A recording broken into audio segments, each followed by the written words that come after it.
मुझे अभी भाई अनूप जी बता रहे थे कि एक मशीन तो और दिन लेकर के आया 8-10 दिन पहले 1 करोड़ रुपए की जेसीबी, पॉपलैंड, बहुत सारी मशीनें हैं। जब इनको समस्या बड़ी हुई थी तब इन्होंने गांव को याद किया, और जब गांव के लोग इस राखी से गायों की सेवा करने लगे, 2 पैसे की इनकम होने लगी, तो क्या बोल रहे कि अब गांव साइड में हो जाए, अब इस राखी का टेंडर हम देंगे। हम इनको बता देना चाहते हैं, हम पानी के ऊपर नहीं बसते। अगर अपनी मां का दूध पिया है तो टेंडर दे करके दिखाओ, टेंडर दे करके। हम हरियाणा की सरकार को यह बात कहना चाहते हैं, सरकार माई बाप होती है। आज पूरा प्रदेश सड़कों के ऊपर है, आज पूरा देश सड़कों के ऊपर है। क्या सरकार का खजाना खाली हो गया? क्या खट्टर का खजाना खाली हो गया? क्या दुष्यंत चौटाला का खजाना खाली हो गया? हम खट्टर साहब को एक बात कहना चाहते हैं, अगर आपका खजाना खाली हो गया तो कटोरा लेकर के सड़क पर बैठ जाओ, तुम्हारा खजाना भी भर देंगे, ये भी पक्की बात है। इस राखी से खजाना नहीं भरेगा, कटोरा लेकर के आओ, हम खाली हाथ नहीं जाने देंगे आपको।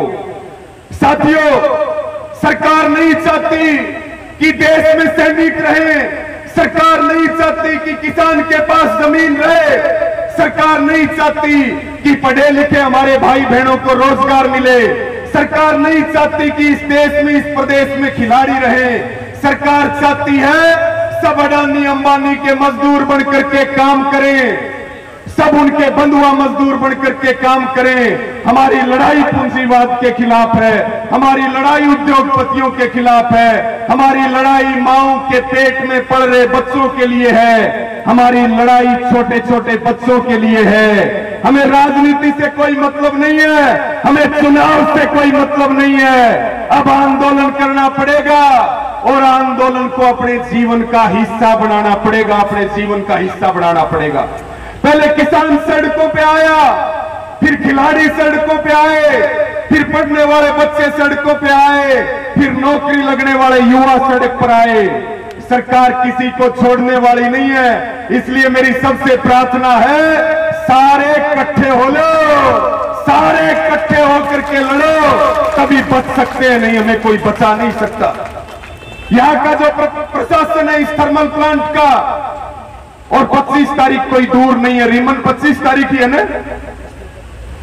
हम बहुत सीधे स्पष्ट एक बात कहना चाहते हैं कि ये केवल खेतड़ गांव की लड़ाई नहीं है, ये लड़ाई पूरे हरियाणा की है, ये लड़ाई पूरे देश की है। ये बात ये प्लांट का प्रशासन कान खोल करके सुन ले, ये लड़ाई हमारी सबकी है। हम पूरी जिम्मेदारी के साथ, चाहे संयुक्त किसान मोर्चा हो, चाहे भारतीय किसान यूनियन हो, हमारी खापों के प्रतिनिधि भी यहां पर मौजूद हैं, हमारे वरिष्ठ नेता भी मौजूद हैं। आंदोलन का एक ही काम होता है कि आंदोलन में शांति रहे, आंदोलन में शांति रहे। होश और हवास के साथ जो आंदोलन चलता है, 3 काले कानून बताओ वापिस हुए कि नहीं हुए? 3 कानून वापिस हुए। उसके बाद खिलाड़ियों का कोटा खत्म किया, बताओ वापिस हुआ कि नहीं हुआ? 134A का जो नियम रद्द किया, वापिस हुआ कि नहीं हुआ? खेड़ी चौपटा में किसानों को मुआवजा मिलने जा रहा, सरकार इस बात को कान खोल करके सुन ले कि ना हम पहले हारे थे, ना आज हारेंगे, पहले भी जीते थे, आज भी जीत करके जाएंगे, आगे भी जीतेंगे, क्योंकि हमारी लड़ाई कोई चुनाव के लिए नहीं है। साथियों, समस्या बहुत गंभीर है। हम तो इस थर्मल प्लांट वाले जो प्रशासन है और ये जो यहाँ के हेड हैं, इनको ये बात कहना चाहते हैं कि केवल 2 दिन है, जो किसानों से टकराता है वो फिर उसका नाश हो जाता है, क्योंकि हम बोना जानते हैं तो हम काटना भी जानते हैं, हम उगाड़ना जानते हैं तो हम उखाड़ना भी जानते हैं। और किसानों ने उखाड़ा है चौधरी भजनलाल की सरकार को, चौधरी बंसीलाल की सरकार को, चौधरी ओम प्रकाश चौटाला की सरकार को, और अगला नंबर खट्टर का है, अगला नंबर दुष्यंत का है, और मोदी का नंबर है उखाड़ फेंकेंगे, उखाड़ फेंकेंगे पूरे देश। तो हम इन प्लांट वालों को कह रहे कि सरकार के बहकावे में आकर के और सरकार के दबाव में आकर के हमारे से पंगा मत लेना, नहीं तो दिन में तारे दिखा देंगे, दिन में तारे दिखा देंगे। ये बात पता होना चाहिए। और ये जो यहाँ के हेड हैं, मुझे नाम पता नहीं है, अगर को कह रहे ये सारे वो योद्धा बैठे हैं जो 13 महीने की ट्रेनिंग करके बैठे हैं। कितने महीने की ट्रेनिंग है हमारी, और हम सारे डॉक्टर बन के बैठे। डॉक्टर साहब किसी वहम में मत रहना, हमने देश के प्रधानमंत्री के गोडे टिकवा करके 3 कानून वापिस करवाए हैं। आपका तो कोई औकात और कोई ब्यूट भी नहीं है, कोई औकात नहीं है। अभी तो बात राखी की चल रही, ये ठीक तरीके से काम कर ले, नहीं तो किसान चला लेंगे फिर ये खेतड़ का थर्मल पावर प्लांट। ये भी ध्यान रखना, कब्जा कर लेंगे कभी किसी का वहम हो। तो साथियों, मैं सभी को बहुत आपका सबका आभार प्रकट करता हूं और सबको इस बात के लिए आश्वस्त करते हैं कि पूरी जिम्मेदारी के साथ आपके साथ खड़े हैं, आपके आगे खड़े हैं। गर्दन कट सकती है लेकिन पीछे मुड़ करके नहीं देखेंगे, क्योंकि हम जो लड़ाई लड़ रहे, अब सबको आंदोलन, जैसे रोटी दोनों टाइम खाते हो कि नहीं खाते, ऐसे ही अपना काम भी करते रहो और 24 घंटे 365 दिन आंदोलन पर नजर बना करके रखो। आंदोलन लड़ोगे तो बचोगे, नहीं तो ये सरकार जो है इसने बनाया कुछ नहीं, बेचने का बहुत काम किया, बेचने का काम कर रहे, लूटने का काम कर रहे, नाम बदलने का काम कर रहे। ये वो सरकार है साथियों, अगर हम नहीं जागे तो आदमियों की मंडी लगा करेंगी इस प्रदेश और इस देश के अंदर। ये आरएसएस, बीजेपी और जेजेपी के लोग, ये राजनीतिक दलों के लोग हमारे खून का सौदा करेंगे, हमारे खून का सौदा करेंगे। इसलिए मेरी प्रार्थना कि जब तक ये संघर्ष जीत ना जाए तब तक मैदान को मत छोड़ना। मैदान में जब झंडा गाड़ दिया तो फिर ऐसा खुट्टा गाड़ा हरियाणा वाले अखबार दी हनी चोर होता हो, ये बात इनको पता होना चाहिए।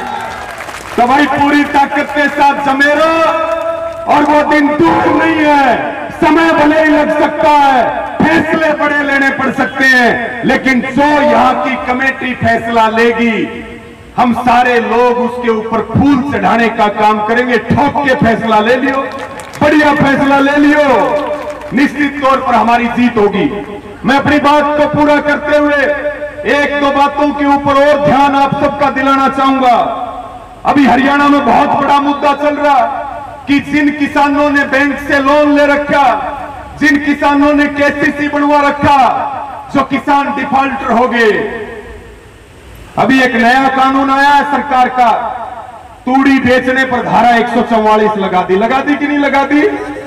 कि भाई राजस्थान वाले भी हमारे भाई हैं, वहां भी गौशालाएं हैं।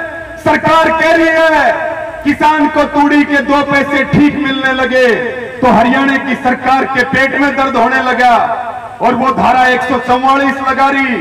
जो राजस्थान से यहाँ किसान आता है, 2 पैसे ठीक दे करके आपकी तूड़ी लेकर के जाता है, बॉर्डर के ऊपर उनके 50-50 हजार रुपए के चालान काटे जा रहे और कह रहे हैं जिले की तूड़ी जिले में रखो।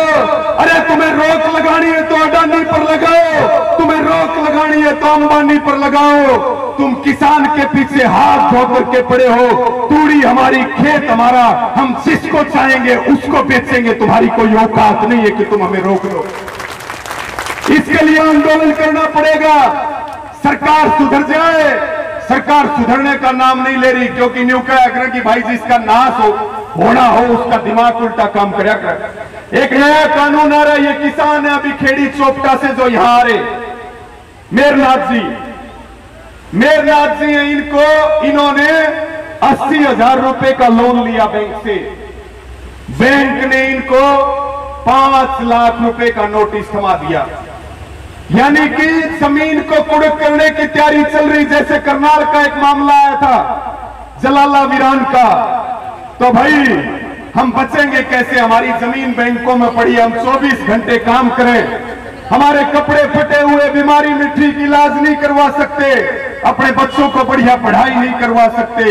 अब केवल एक रास्ता है, सरकार किसान की जमीन की तरफ देखेगी और जो हमारी जमीन की तरफ देखेगी उसको कुर्सियों से खींच करके और माटी में मिला देंगे, उनका कोई नाम लेने वाला नहीं रहेगा। सरकारों को ये बात पता होना चाहिए। तो मैं अपनी इसी बात के साथ अपनी बात को समापन की ओर ले जाते हुए आपको यही निवेदन करूंगा कि भाई बहुत भयंकर गर्मी और काम का टाइम है, उसके बावजूद मेरी माताएं बहनें इतनी बड़ी संख्या में बैठी, मैं सबसे पहले कर रही।